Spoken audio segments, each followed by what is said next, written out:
in addition to many individuals who have been hurt. Now, let me start off first by thanking all of our law enforcement officials. This could have been a much worse day today. I want to thank our local law enforcement individuals. I want to thank the first responders.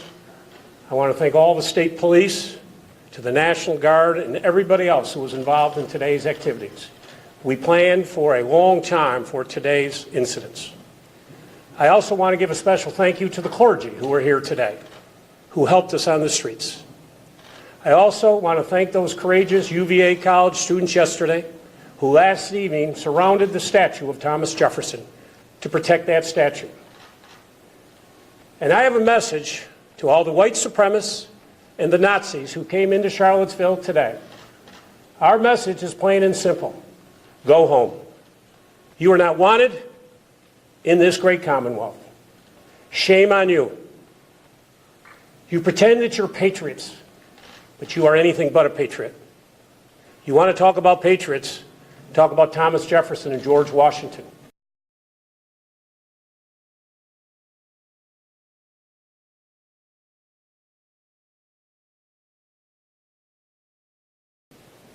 Who brought our country together.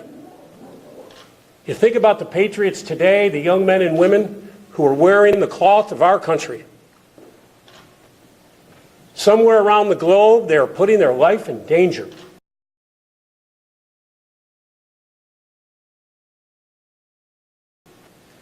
They're patriots.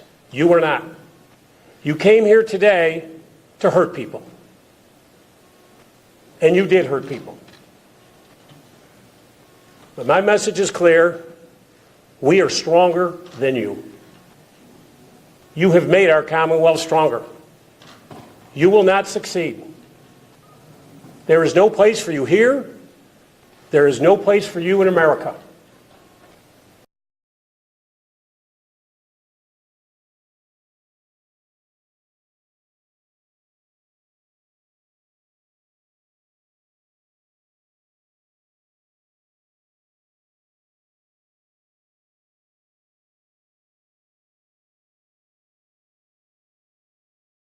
We work here today to bring people together, to unify folks. I remind you all that we are a nation of immigrants.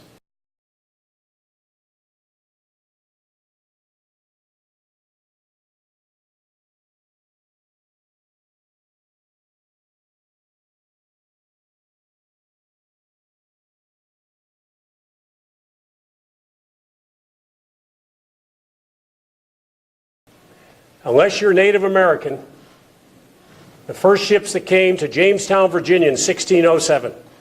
And since that time, many people have come to our great country to unite us.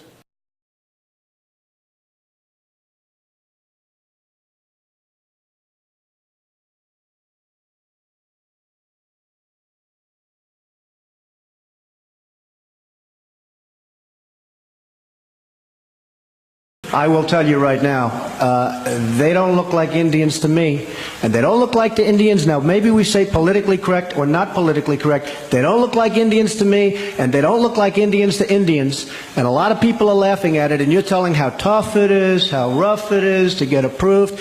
Well, you go up to Connecticut, and you look. Now, they don't look like Indians to me, sir.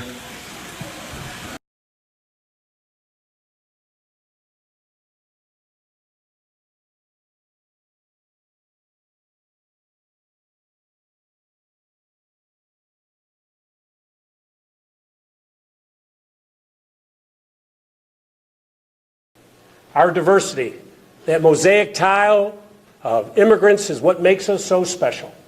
And we will not let anybody come here and destroy it.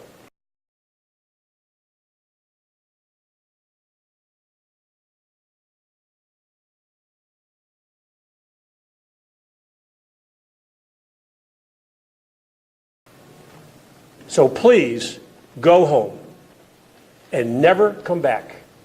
Take your hatred and take your bigotry. There is no place. And if I could give you a piece of advice, use your time and energy to help people. Come with me to a homeless shelter. Come with me to help a veteran find a job or a place to live. That's what we need help on, to bring people together. I spoke to the president this afternoon, and we had a conversation, and I told the president that there has got to be a movement in this country to bring people together. I will tell you right now, they don't look like Indians to me, and they don't look like to Indians. Now, maybe we say politically correct or not politically correct. They don't look like Indians to me, and they don't look like Indians to Indians. And a lot of people are laughing at it, and you're telling how tough it is, how rough it is to get approved. Well, you go up to Connecticut, and you look. Now, they don't look like Indians to me, sir.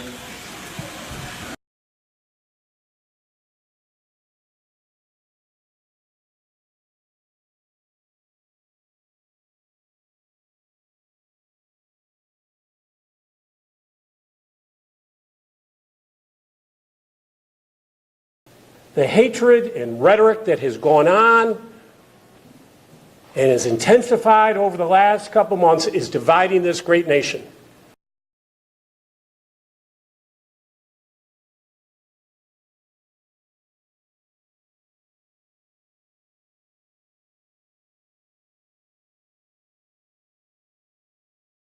We need to work together.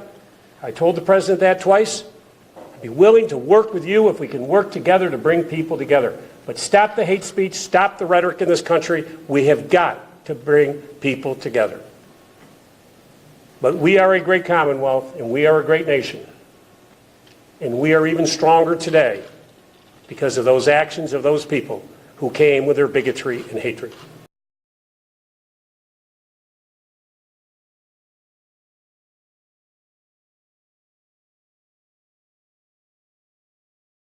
When I was reading to prepare for this interview, I was quite surprised to see you use the word aborigines talking about African Americans. You know, I've dealt with that issue. I've already, talked publicly about that. And my purpose here today is to say that I'm very sorry, and I apologize to anyone whose feelings were hurt by my comment.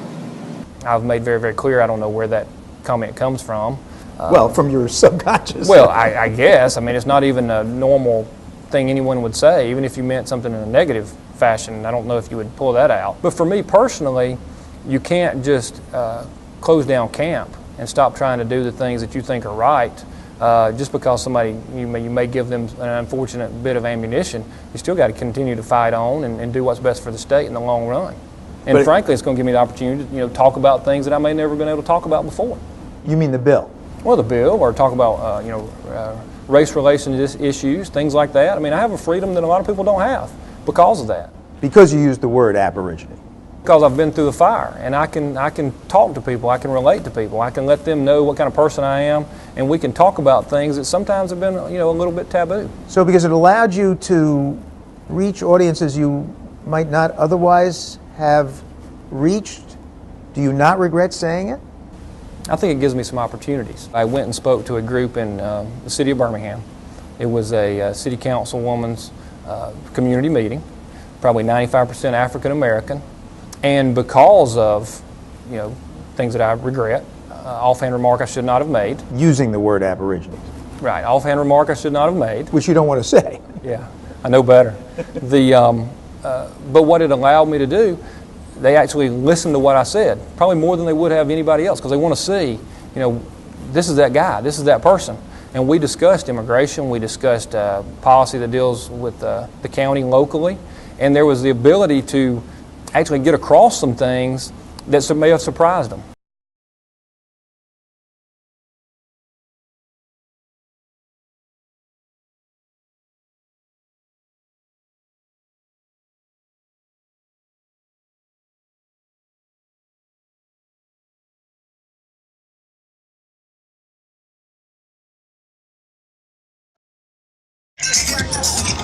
Hey, what's up, family? This is Chief Kalanago, man. I'm out here having a good time by the lakefront, but I just ran into one of my elders, and he got a little message for me, real quick. Go ahead, Hey, people, when I grew up as a kid, I used to watch cowboy and Indian movies. I always rooted for the Indians Why is that? because I know that the white man wanted to kill all the Indians and take his land. Because the Indian was who? The Indians was the original America. There we go, and that's who we are. That's who we are. There we go. And I found out my great grandmother is Indian. Okay. And mine was Crazy Horse. Crazy horse, all right? Yes. So if your great grandma was Indian, that makes you what? An Indian? Yes, That's who we are, American Aborigines. that's what I want. There we go. And we still are. If you don't know who you are, you're lost. Absolutely. Thank you. All right. All right.